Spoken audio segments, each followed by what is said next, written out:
bien aligné, tenant un niveau en sa main. L'Éternel me dit, que vois-tu, Amos? Je répondis, un niveau. Le Seigneur reprit, je vais passer le niveau au milieu de mon peuple, Israël. Je n'aurai plus d'indulgence pour lui. Ruinés seront les hauts lieux d'Isaac. Détruis les sanctuaires d'Israël. Je me dresserai contre la maison de Jéroboam avec le glaive.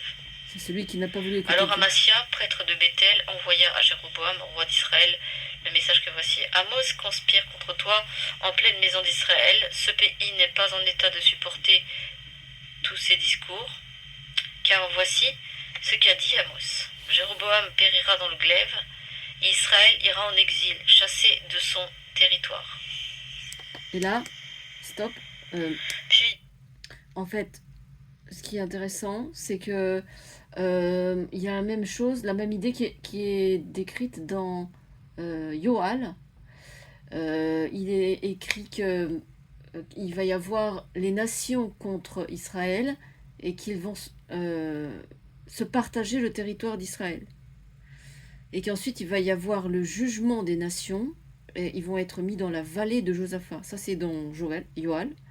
Et en fait c'est quelque chose de contemporain parce que les personnes qui se sont intéressées aux Écritures savent qu'à la fin des temps, il faut être à Jérusalem et sur le mont Sion pour survivre à la catastrophe. Ils savent que le jour terrible du Seigneur approche. Il y a beaucoup de signes de la fin des temps. Et même ceux qui n'étaient pas tellement studieux, pas tellement croyants, ils ont commencé à s'inquiéter et ils ont commencé à écouter ce que disent les religieux. À écouter comme des espions, je veux dire, pas avec foi, mais comme des espions. Ils espionnent qu'est-ce qu'ils disent, les religieux, etc.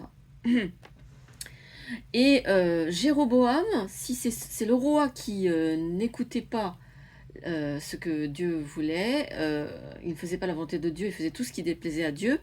Si il fallait dire aujourd'hui qui est comme Jéroboam, ce sont les sataniques qui font partie de la secte globale, hein, et qui essayent de régner sur le monde.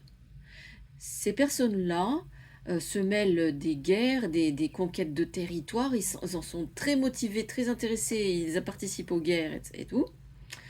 Et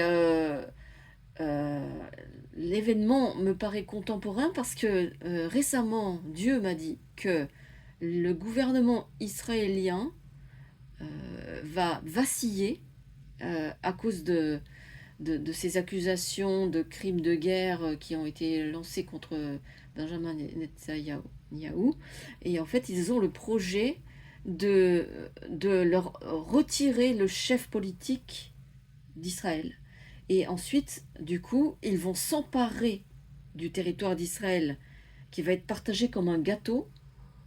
Les nations vont venir contre Israël et ils vont vouloir leur partie de territoire parce qu'ils veulent tous survivre à la fin des temps. Ils savent que ça, c'est en train de s'approcher. Et donc, ils vont vouloir leur part de gâteau. Et donc, il va être morcelé. Hein. Eh bien, c'est exactement ce que disent ces prophètes Yoal et Amos. Et peut-être même d'autres.